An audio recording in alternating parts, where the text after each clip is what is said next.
হিন্দুদের অভিযোগ কোনো বিএনপি বা জামাত নয়, আমাদের বাড়িতে হামলা ও লুটপাট চালাচ্ছে আওয়ামী লীগ ও ছাত্রলীগের নেতাকর্মীরা। এবার জানা গেল এক চাঞ্চল্যকর তথ্য, চলেন দেখে আসা যাক। সে আগে আওয়ামী লীগ করতো, শেখ হাসিনা পদত্যাগ করার পর সাথে সাথে সে এসে আমাদের এইসব কাজ করছে, ভাঙচুর করছে, গরু বাছুর নিয়ে আমাদের জানা নিরাপত্তা দেয় নাই।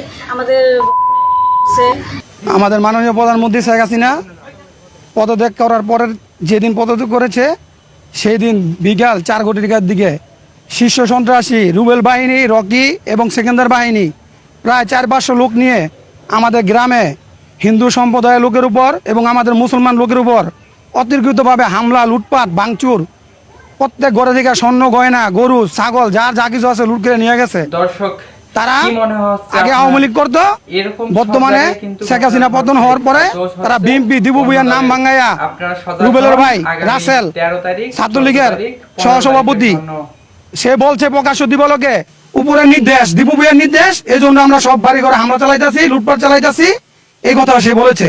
আমরা আমাদের বর্তমানে যে পুলিশ কমিশনার আছে এবং আইন শৃঙ্খলা বাহিনীর কাছে আমাদের জীবনের কোনো নিরাপত্তা নাই। তারা প্রত্যেক দিন তাণ্ডব করে, ধ্বংসযজ্ঞ চালায়, তাদের আমরা বিচার চাই। আমাদের এলাকা থেকে প্রায় 2 কোটি টাকার তারা মালামাল নিয়ে গেছে, স্বর্ণ গয়না, প্রত্যেক ঘর থেকে টাকা পয়সা, জামা কাপড়, চাল ডাল কিছুই রাখে নাই, কিছুই রাখে নাই।